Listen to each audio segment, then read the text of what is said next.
Welcome to the Rencontres Économiques. My name is Pierre. I am editor-in-chief of Brut Media, and we are delighted to partner the meeting this year for the very first time. So I'd like to thank the entire team for having invited us to become a partner. We're here to have a debate, and the title is World Demographics, the Shock of Civilizations, referring possibly to a rather controversial book written by Samuel Huntington, which was published in '96, and I'm sure we'll be talking about that later on. I am here in the presence of Hippolyte Dalby, who is the coordinator of this session. He's a member of the Cercle des Économistes. He's an economist himself, and he's a specialist in demographics. We have alongside him Yamini AIYAR, who's a visiting senior fellow at Brown University in India, and she's also been involved in the Center for Policy Research. Next to her, Olivier, president of the Servier Group. Olivier, you joined the group in 1982, I believe, so you've been with the company for over 40 years now. Alongside Mr. LAUREAU, we have Sibylle, who's executive director of the BRELIE group and founder of the Landois Club, or the Club Landois, as they say in French, which is all studying demographics, which ties in nicely with our subject. And we've also got Christian Schmidt de la BRELIE, who's Director General of CLISIA. So Christian, I think your entire career has been in insurance, AXA, BAYA, AGRR, and you're here today with us for this session. So I'm immediately going to hand the floor or the microphone to Hippolyte, because he is going to sketch out the challenges of this session before we then start addressing each speaker individually. Hello, ladies and gentlemen, thank you very much for being here, and thank you for introducing me, Pierre. Before I come up on stage, you showed me a short clip which Brut has just made about economists, and the very first question which is broached is, are economists more intelligent than everyone else? The answer to that is no. So I'm going to try and show that we are intelligent all the same, and I'm going to talk about demographics. For 20 years now, I've been studying demographics, and one thing which strikes me is that connection between what's going on in demographic research and the way in which that information is perceived in the public debate. In the public debate, very often you've got a rather dramatic view of demographic movement. We're talking about explosion in the world population, explosion of migration. We often hear words and terms which are rather frightening. The amazing thing is that we use the same approach for the opposite action. So if you've got negative growth, if you've got a decrease in population, it's very frightening. If you remember Montesquieu, he wrote a whole book about the declining population back in the day, and that was very scary for everybody. And when you've got a region that is losing its population, when people are leaving, it's the opposite of inward migration. It's also perceived as something which is quite awful. The amazing thing is that the fear that we are now experiencing, well, we keep hold of that fear from year to year. In 1960, the world population amounted to 3 billion people. So it sounds like a small group of people really now. It's tiny if you compare it with the figure now, 3 billion human beings. You have to take a look back at the press back in that day, just to try and remember what was done with that figure there. It was perceived as being an explosion in terms of demographics, and the main researchers and very important people, those whose voices were heard back in the day about demographics, were saying we are heading towards a brick wall. And they were saying back in the day that by the year 2000 the world population will double, and we will never have enough intelligence or capacity to deal with that growth in population. It was described as a population bomb. We knew that poverty would increase and food insecurity would increase as well. So what I'm trying to get at here is not to say that we shouldn't be frightened, but to try and understand why demographic movements can be frightening. Well, the first point to raise is to say that this is something which we have no control over. We cannot steer that. It's not a budget, it's not a public policy. It's really difficult, in fact, to determine how the population will evolve, particularly on a worldwide scale. There's only one country in the world that has drastically reduced its population, and that was China, because it adopted very forceful policies. But today, China is encouraging its population to increase, and it's having a hard time doing that. So we do not have any control over that. We cannot steer it. It's the same for immigration as well. We've got some parties here in Europe who have been elected because they promised to reduce immigration. But the facts are quite clear. The figures have not been brought down in those particular countries. So you cannot control it. Second point, very specific to the population, and that is that it's very difficult to determine what we really want. Speaking as an economist, it's hard to define what the optimum population might be. So what for employment, you know, for economic growth, you know what you're aiming for, but for the population, it's much more difficult. What would be the right number of children for each couple? People don't really know. They say at best, well, the right number is the number of children that I particularly want to have, but that isn't very informative as an answer. And so we are converging gradually towards a way of saying that a couple should have 2 children, and preferably a boy and a girl. What does that reveal? That reveals that people think they are, when they think they're at optimum, then it's stability. 2 children for a couple, it means that the world population will not be increasing. So we're looking for stability. And so that, in my eyes, is the biggest reason for this dramatic attitude, i.e. the population is changing a lot, whereas intrinsically we don't want it to change at all. So let's take a look at what really is going on today. Today we've got the north, rich countries, everyone's aging there, aging in a very accelerated manner. It's quite amazing. And then on the other hand, you've got growth of the world population mainly happening in those poorest countries where the average revenue is the lowest. In sub-Saharan Africa, for example, we are imagining in 2050 an increase of 1 billion people in the population. So aging in the north, demographic growth in the south, and the youth is also in the south. I don't know if we really realize that in 2050, 1 in 3 youngsters will be born in sub-Saharan Africa. So that's the demographic reality we're faced with today. And we tend to over-dramatize things. We say, given this situation, there are going to be amazing flows of migrants from the south up to the north. Let's not get over-dramatic about these things. Let's take a look at the facts and let's see how our societies can adapt. How can the North rise to this rather costly question of an aging population, and how can the South create jobs for all of the youngsters that live there and do it in a way that respects the environment? So I think I may have overstepped my time slot, but thank you very much. Well, Hippolyte, thank you very much. So I'm going to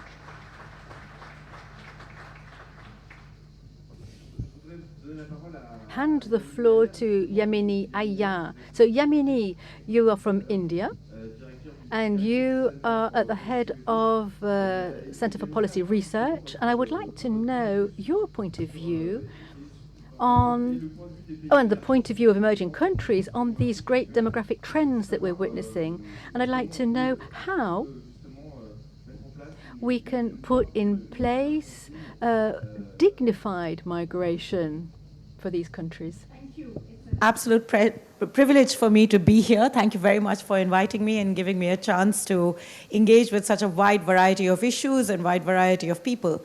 I come from the world's most populous country. I come from a country that has the world's largest young people. Our median age today is about 28. In 2030, it will be 30.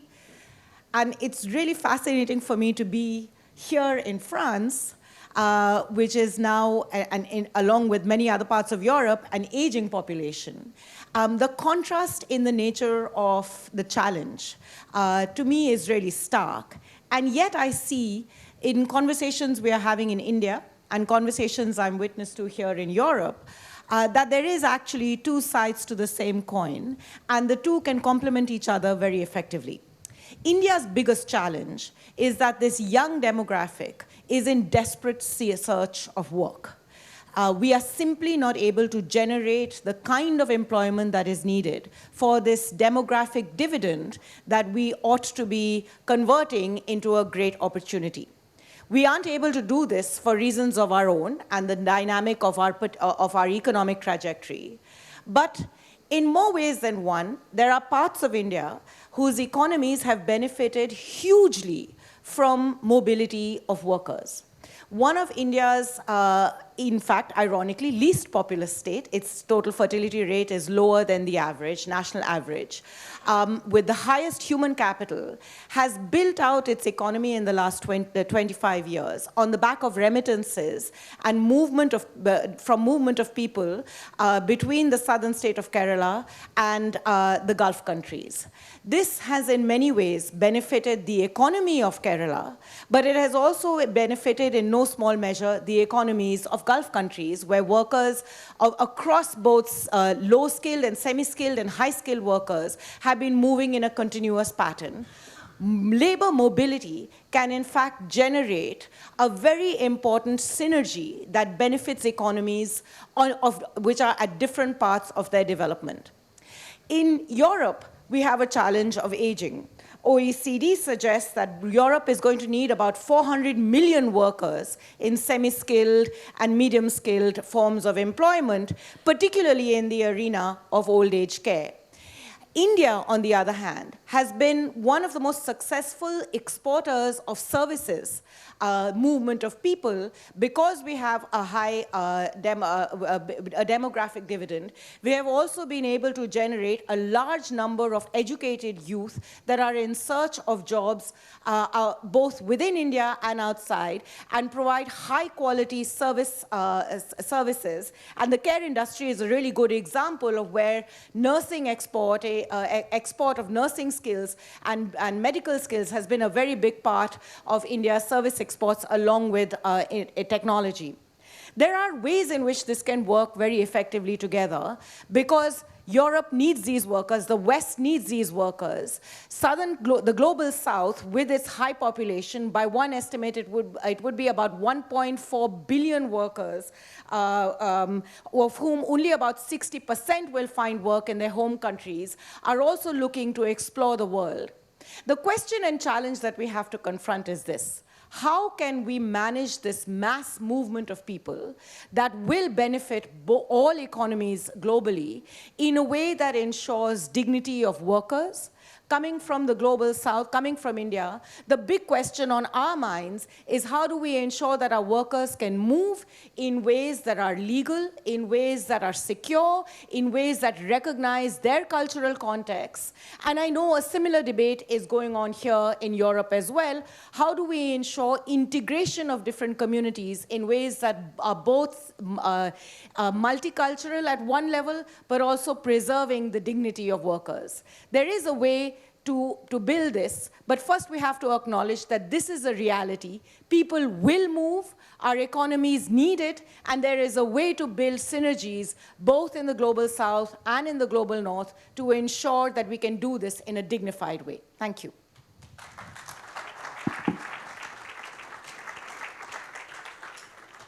Merci Yamini. Vous avez dit... Thank you very much, Yamina. You said at the very beginning that in France, you get the feeling that it's a country with an aging population. So Olivier, LAUREAU, I'd like to move on to you and say you are at the head of the Servier Group. So what are the challenges for world health given the aging of the population, and what role can innovation play in the pharmaceutical industry? Thank you very much for inviting me to the round table. I am going to try and describe the vision industry has. We're an industry which is present all around the world, and we're highly committed to innovation. The last World War was a war against a virus, and it was experienced all over the world, and the different countries experienced it differently. There were differences from one continent to the other. Access to patients, or the patients didn't have the same access to the best kind of treatment and monitoring. So what are the basics? What can we learn from that crisis? Well, healthcare solutions are a common good. A common good. So this is something which is of strategic importance.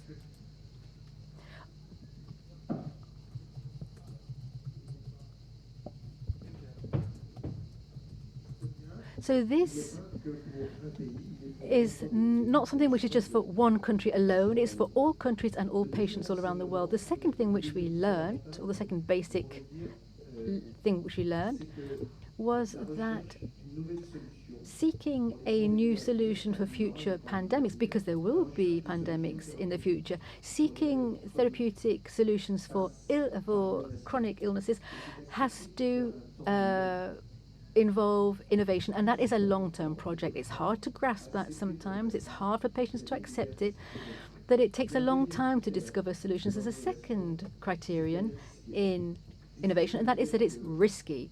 That means that a lot of labs are researching, but only few arrive to actually innovate. We saw that with COVID. The second basic which we can take away from that COVID crisis is access. Access to a solution once it's been found. How can we address this question of access? How can we organize access throughout Europe or around the globe? So if you take stock of these three fundamentals, you've got three challenges. The first challenge, and I'm coming back to that one because it's so important in our business, the first challenge is one of innovation, the innovation environment. The second challenge that we have is industrialization. And the third challenge we have to face is availability. So let me come back to the first challenge. So today, which continents are making the best progress in terms of innovation? States, China. Europe is lagging behind in the innovation race, particularly when we're talking about healthcare and therapeutic solutions. That means we need to create special environments where we have researchers that work in different disciplines.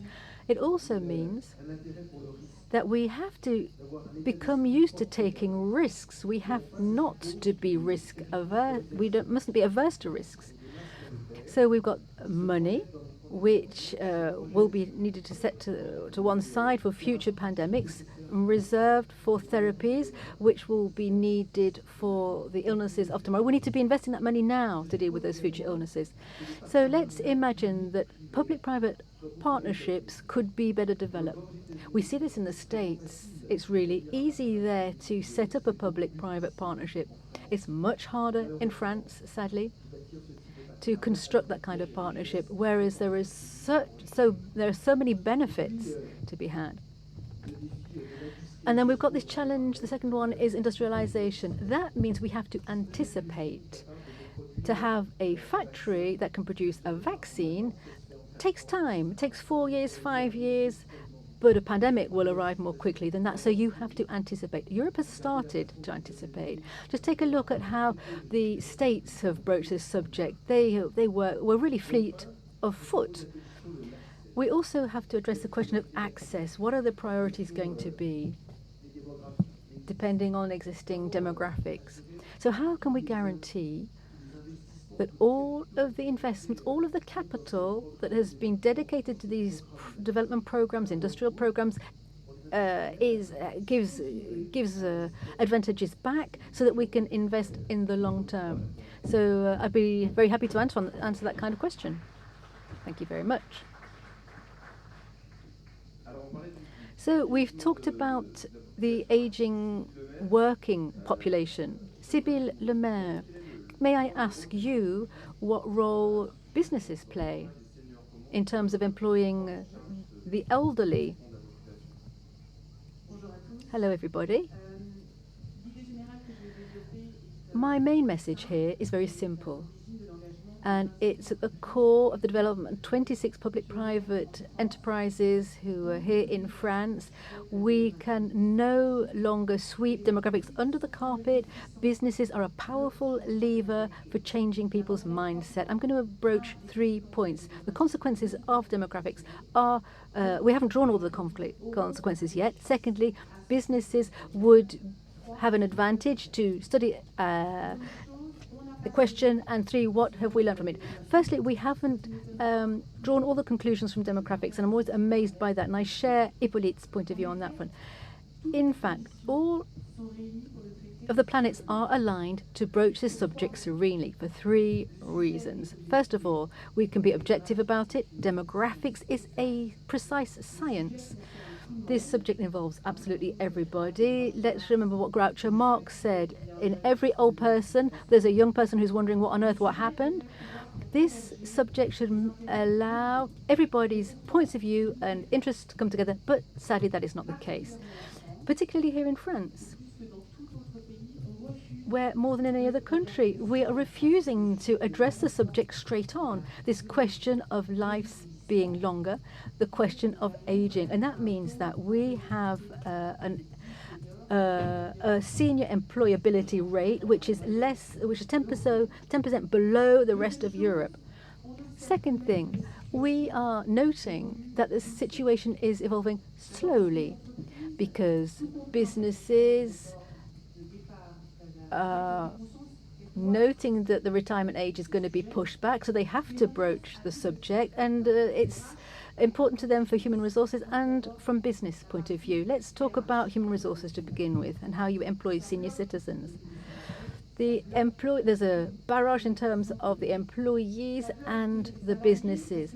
The salaried employees aren't happy about this because they're hearing that they don't want to learn, they don't want to work for more years, whereas the company has to keep them on for longer, and they need qualified employees. And there's a problem in terms of the firms as well, because the businesses have been told that they have to learn how to recruit seniors. So it's a bit of a terrible situation here in France.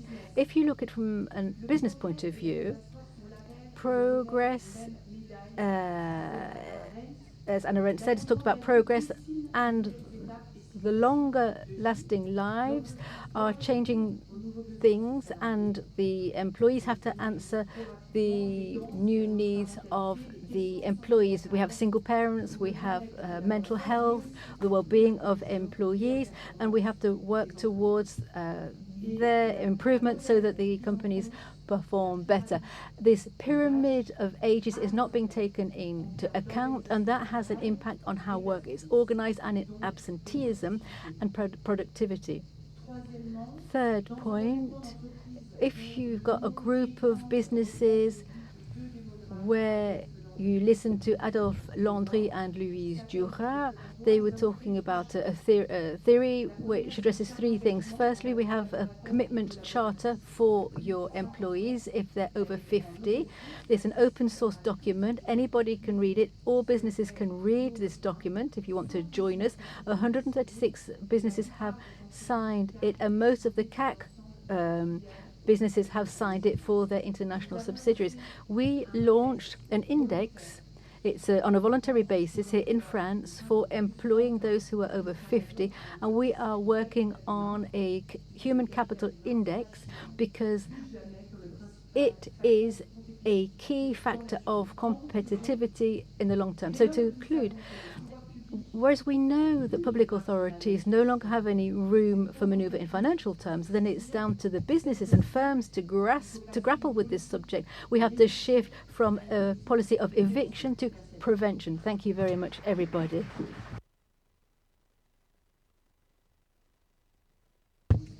Thank you very much, Sibylle Le Maire. Yes, of course, it is down to the businesses to tackle this question. Also, it's down to the insurance companies, I think, to tackle this question. So, Mr. Schmidt de la BRELIE, you're general manager of Clésia. So how is the insurance world tackling this subject of the aging population? Well, we are part of the Club Landois, and we hope to contribute in a positive way to everything which they're doing there. But let me pick up on what Sibylle was just saying on that exact science, which is demographics, as Hippolyte said as well. But we do need to interpret that information. So insurance includes managing pensions, etc. I have the honor of being at the head of a group which works on these obligatory pension contributions which have to be made. And so the state chimes in as well to make sure that the system is very balanced over time, and so that we take responsible decisions and create plus and negative points. Negative points if your forecast is negative, and you can correct things as time goes along. So everyone needs to be very responsible. There are some strike days, of course, and these systems are put up so that things last in the long term. That's the first question. So the responsibility of the different players, nationally speaking. The second subject of this contribution of insurance companies is in the field of healthcare. And there are several things which are done. We are lagging behind in France in terms of prevention. Aging in good health is an issue. Working in good health is an issue as well. And if we don't have a better system, if we don't have better collaboration between players in the private sector, such as the insurance companies and the public players, then we will find ourselves in this sticky situation where we are obliged to change.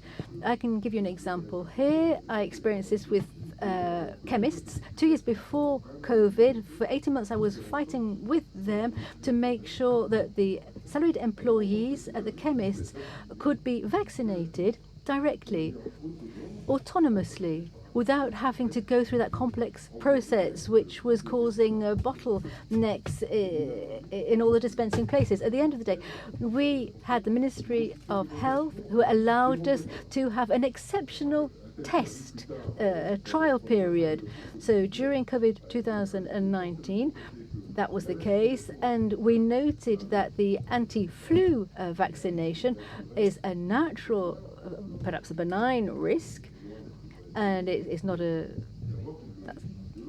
debate, but it means that we don't want them to be off work during that period. So there's a lot of work which has to be done. We have to coordinate between the healthcare professionals, the insurance companies, the state. We have to work together more in the future.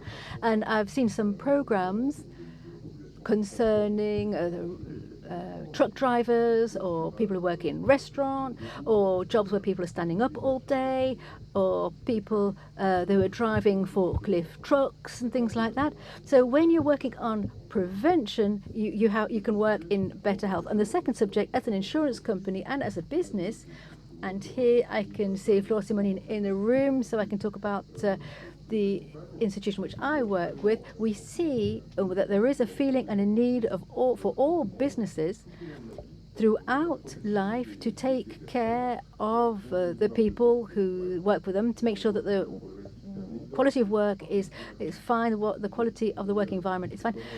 How can we better do this? How can we find solutions? We see when you're helping men and women through the birth process, for example. Last year with Thierry Hulot, who's also in this room, we set up a wonderful fund, a prevention fund for well-being and parenthood within the company, and that is something which is very positive. So there are many, many components which can be used so that we can solve in a relevant manner this question of accompanying demographic change.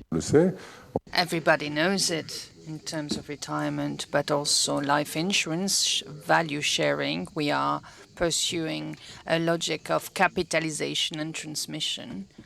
I always think about Jean Hervé and Hippolyte's views on housing regarding that scheme, regarding to old age. We have no short-term solutions nowadays for health professionals helping them at home. How could we help them? How can we share value that we have? Should housing be automatically transmitted, or shouldn't it be capital that we should take into consideration? So an insurance company is more an accelerator of transformation and allows throughout the society with collective agreements, but also individual contracts, to make sure that all the different professionals working on that subject can concert one another and be more relevant in that field. Thank you, Christian.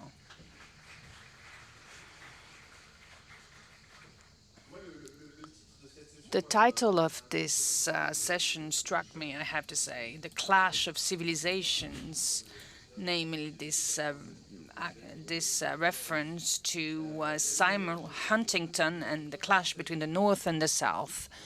Is it really a clash of civilizations on that topic of world demographics?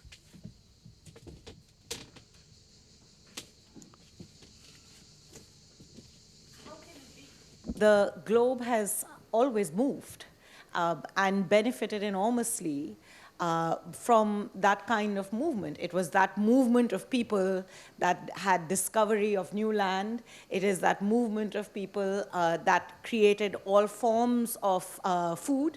It is that movement of people that created a sharing of culture, a sharing of religion. So I don't think it is a clash. However, it is vulnerable to being a clash.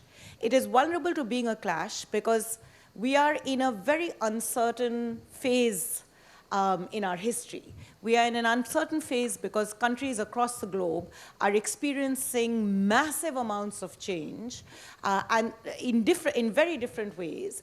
And those massive amounts of change always create anxieties and vulnerabilities, which inevitably become fodder for a polarizing politics. So in fact, I would turn this question around to say, how can we avoid this mobility from becoming a clash?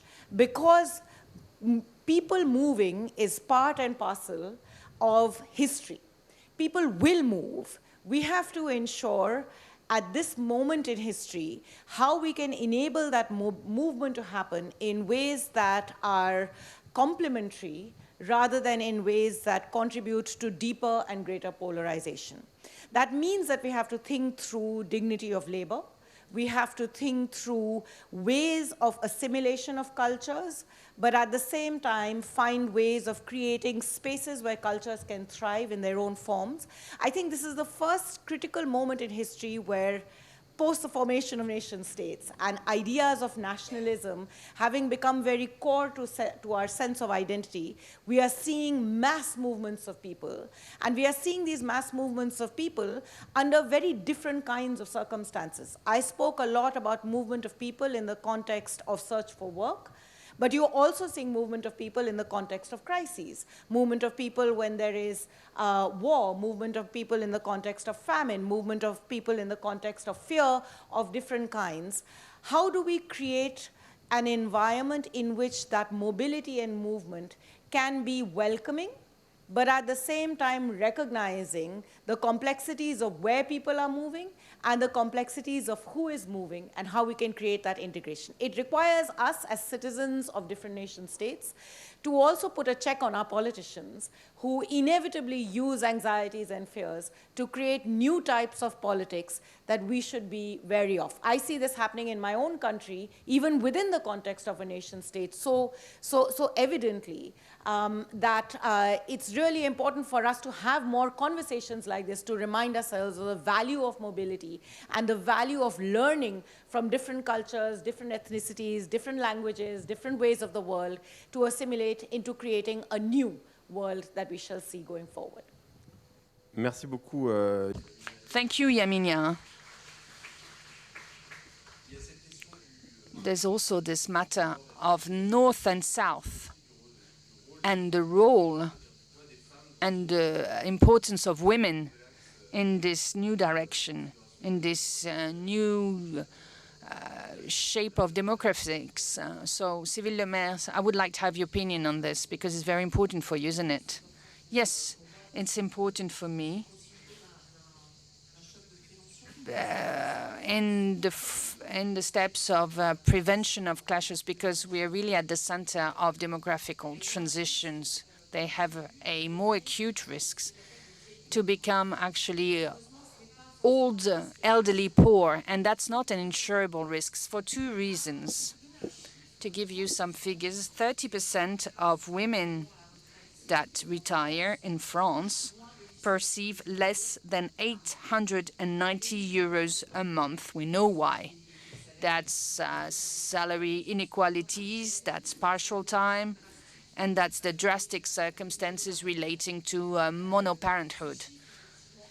So these figures should trigger some reflection, especially for women, because they live 6 years longer than men in life expectancy. So they have room for debt. They have more room for debt than the men. What about funding? How can we work on this subject in the insurance world? Early on, Olivier LAUREAU was talking about collaboration between the public and the private worlds. Is it an important solution in all fields anyway, in insurance and everywhere else? I'll give the floor to Olivier afterwards. There's a lot of common denominators between all of these worlds in matters of public policy. This is a framework that we respect and I approve on a personal basis, because we're lucky. In France, we'll be old before we are poor, and it won't be the case in other countries. Besides all these transformations ahead of us, we know all the answers. We try to make public policy evolve, because they find it difficult to understand in a relevant manner what is going on and how to act upon the population we have. We can't see a generic population, but we have some pathologies related to some specific professions. Age, we can see the physiologic age of the person. We can be older when we exercise some types of professions rather than others. And so that has a cost, because we do not have endless pockets, obviously. So we need to allocate money. And the more we can work together hand in hand as actors and stakeholders of the health professional world, the more we can move forward with relevant solutions. The second subject matter is in the corporate world, where social protection is more and more needed. We need to have discussions with companies to find the best solutions. We were talking about well-being and parenthood. That's also relating to men and women when they start being part of the working population until they get retired, with all the pathologies that they could get throughout their lives. We talk about caregivers. That's also important. There are subsidies, helps, assistance that we can provide financially to be as relevant and accurate as possible, with as little money as we can get, so we can get the best out of our investment. Just something about caregivers, because we need to have figures in mind. That's between 11 and 12 million of caregivers, 17 million in 5 years, and 72% of caregivers are women.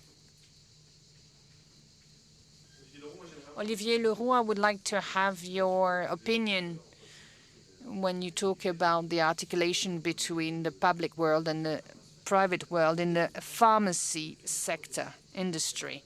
Well, we should actually look ahead and talk about forecasts, because we're talking about for the next 20 years when we talk about health and public policy. First is pandemics. They will break out. How could we prevent them? How could we curb them? They will come. They will break, because we know that there's an association today between human health, animal health, and the environment. All these factors, all together, they could lead to epidemics. How can we anticipate them? That is the question. How can we regulate that? How can we have the information from scratch, as opposed to what happened with COVID, for instance? What I'm talking about is not a potential. It is for sure that's the population aging 67, 77. And that will be combined with a movement of population, as you mentioned earlier, which is not only a north-south or south-north movement, but it comes also from Asia towards other countries. And when we talk about south to north movement, I'm talking about Africa to Europe, but also Latin America to North America or other continents. So all these factors must be anticipated. And for chronic diseases, which are mainly cardiovascular diseases and cancer treatments, and the third pathology upcoming is neurological diseases, neurodegenerative diseases. How should we provide assistance? How should we provide treatment? There's a key element to this. That's artificial intelligence to anticipate pandemics, but also to treat chronic diseases that in the future, AI with a quality of data that is robust, that requires data sharing. In the US, it's much easier. We have associations of patients sharing data. In China, it's mandatory to share data. In Europe, and especially in France, we're still lagging behind in terms of data sharing. Anonymized data, obviously. We need to be more agile. We need to be faster to put on the market some new treatment. It is essential to make sure that the patient can follow their treatment. And I'm going to give you a figure which is a source of savings for all our health systems in Europe, and that could be reallocated to research. Today, the cost of lack of compliance of patients, that means that the medicine box is left in the cabinet, that's more than 3 billion euros. That's the World Health Organization figures. And we have a lot of deaths, a lot of people going to ER, a lot of people going to doctors because of their lack of compliance. There's a lot of digital tools, family environment, caregivers. This is part of their priorities. They should follow up on treatment. The treatment supervision is key, and data and artificial intelligence are key in a framework that is extremely competitive, as I might remind you. China, in a few years, has managed to go from 2% of disruptive innovation to 16% of worldwide disruptive innovation. It goes fast, with a lot of protection that would be entailed. The US actually ahead of us when there was a discrepancy of a few billion euros between Europe and the US. Now they're ahead of us by tenfold in a few years. So you can see that in terms of research investment. How can we be competitive in France? How can we catch up on our delay? We need to change regulation. We need to change the law, because we're talking about long cycles on regulated, highly regulated cycles, because patients are the beneficiaries of our discoveries. We need to move fast, because we're talking about long cycles of research and development for 6-7 years. And especially for pandemics, we have to anticipate and maybe have more risk appetite. I'll give the last word to Hippolyte for the wrap-up of this session. Hippolyte, you have the floor. Thank you, Pierre. I would like to give you some kind of summary and make a connection between economy and demography. Economics can be very complicated sometimes, but the connection with demography is quite straightforward. And right away, it is actually very understandable. in an economy, the more you have people working, the wealthier the state is. You can actually pick any type of country. The more people work in that country, as a proportion, of course, and the more you have wealth. What is the proportion of people working in France? Do you know? I'm not talking about. I'm not talking about the age group of those that have the age to work. No, I'm not talking about that. It's actually 40%.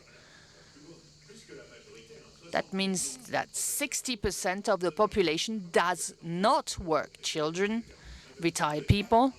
So 40% of that population works and generates wealth, but supplies also services. And that these are all products and services that we consume. What is going to happen with population aging? And we're actually anticipating that, and we know it. This proportion will decrease.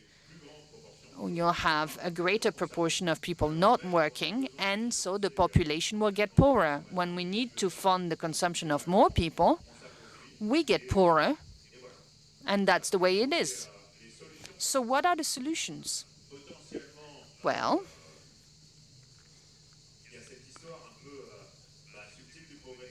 there's technical progress. We could capitalize upon that. That could allow us to face and overcome the demographic challenges that has been mentioned this morning. But what is important is that, yes, we need innovation, we need technical progress, but innovation will not replace work. We need people working. It is complementary. That's an illusion to think that we are going to be in a society where robots will do all the work and generate wealth, and we're going to be idle. No. So we need technical progress, but we also need working population. We need labor. So it is of assistance, but it's not sufficient. Something else to take in mind, people could work longer, for a longer period of time. Okay, nobody's very, very enthusiastic about it, obviously. That's rather the opposite. It's quite complex to reform the retirement scheme, to talk to the population and say, you're going to work longer because there's a demographic challenge to address. It's rather the opposite reaction we get. So we should go back to population. And there are two components that are important. The first one being, and Sibylle has talked about it implicitly, women. We still have a participation of women working which is lower because of discrimination, among others. And this is urgent. It is really important to make sure that women can actually integrate the labor market with salary equality and promotion equality, because it makes the nation wealthier and it makes them have decent living conditions. So, first element, women. Second component is migration. Migration will make us wealthier. Migrants increase the working population ratio and will supply a large number of services that is useful for the society. We can refuse and have a program whereby there's no migrants and women stay at home. Okay, but then we'll be poorer. And I think it's important to keep that in mind. So going back to these opening values that are conducive, favorable, and inclusive, these are values that make us wealthier. So it's not really a matter of clash of civilizations between the North and the South and the East and the West. It's ourselves as a civilization. We have to understand what we want. We have to refocus on the real values that we want to have. And the aim is prosperity, even though prosperity is not a means to an end. Thank you, Hippolyte. Thank you to all of you. That's the end of this session. And we'll see each other at 11:30. Thank you to all of you.